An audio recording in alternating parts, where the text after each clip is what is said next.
उन वक्तों का बयान जिनमें दुआ कबूल होती है और हम लोगों की दुआ कबूल क्यों नहीं होती है।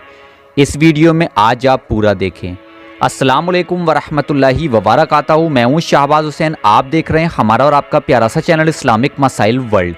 अगर आपने अभी तक इस्लामिक मसाइल वर्ल्ड को सब्सक्राइब नहीं किया है, सबसे पहले चैनल को सब्सक्राइब करें, साथ में दबाएं बेल आइकन को।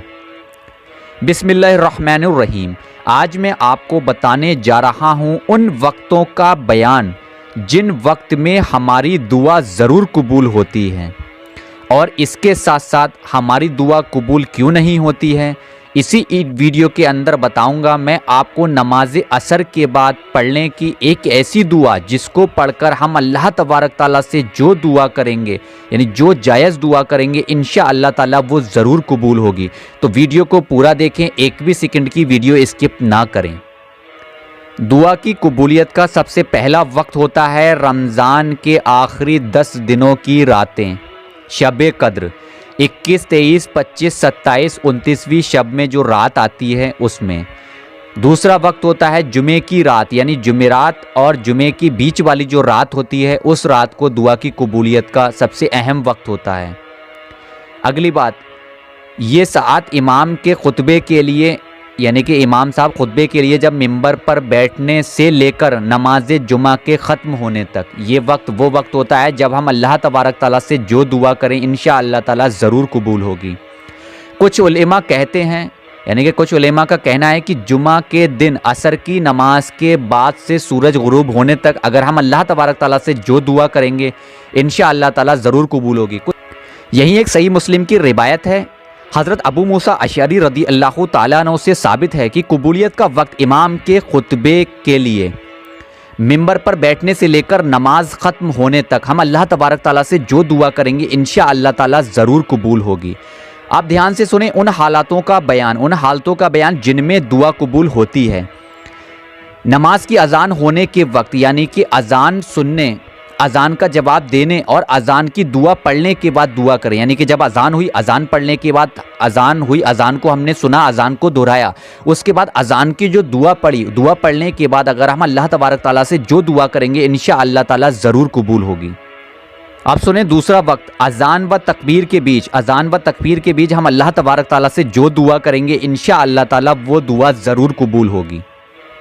जो शख्स किसी भी तरह की मुसीबत या परेशानी में फंसा हुआ हो, अजान होती हो, अजान होते वक्त जब लफ्ज़ हय्या अलस्सला हय्या अलल फलाह आए, उसके बाद वो अपनी मुसीबत व परेशानी के लिए अल्लाह तबारक ताला से दुआ करे, इंशाअल्लाह ताला उसकी हर तरह की परेशानी, मुसीबत, दुख, तकलीफ़ खुद ब खुद ख़त्म होगी इंशाअल्लाह।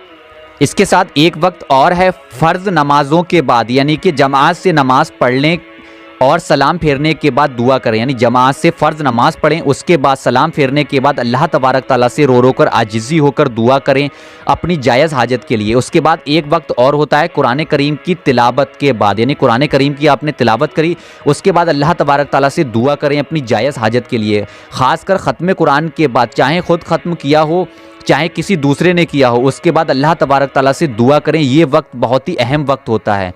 इसके साथ साथ ख़ासकर कुरान ख़त्म करने वाले की दुआ, यानी कि जो कुरान पढ़ता है, कुरान पूरा मुकम्मल पढ़ता है, उसके बाद वो अल्लाह तबारक ताला से जो दुआ करेगा, जो भी जायज़ दुआ करेगा इंशाअल्लाह ताला वो ज़रूर कबूल होगी। मैंने आपको बताया वो वक्त जिन वक्त में हमारी दुआ इंशाअल्लाह ताला ज़रूर कबूल होती है। अब मैं आपको बताऊंगा हम लोगों की दुआ कबूल क्यों नहीं होती, क्या वजह है जिसकी वजह से दुआ कबूल नहीं होती। सबसे पहली बात, हम लोग नमाज की पाबंदी नहीं करते, क्योंकि नमाज हर मुसलमान मोमिन पर फ़र्ज़ है, तो हम नमाज नहीं पढ़ते। दूसरी बात, हलाल रिज़्क नहीं खाते, झूठ बोलने से नहीं बचते हैं, अपने दिलों में दूसरों के लिए नफ़रत रखते हैं, कीना रखते हैं। यही वो वजह है जिसकी वजह से हमारी कोई भी दुआ, कोई भी जायज़ हाजत पूरी नहीं होती और हम लोग परेशानियों में मुब्तला रहते हैं। अब ध्यान से सुने वो दुआ जिसको पढ़ने से असर की नमाज के बाद अगर हम इस दुआ को 298 मरतबा पढ़कर अल्लाह तबारक ताला से जो जायज़ दुआ करेंगे इंशाअल्लाह ताला हमारी हर जायज़ दुआ कबूल होगी। अब इस दुआ को ध्यान से सुने। असर की नमाज़ अदा करें, असर की नमाज़ अदा करने के बाद वहीं जानामाज़ पर बैठ जाएं। जानामाज़ पर बैठने के बाद सबसे पहले आप 11 मरतबा दुरूद पाक पढ़ें। 11 मरतबा दुरूद पाक पढ़ने के बाद आप 298 मरतबा इस दुआ को पढ़ें।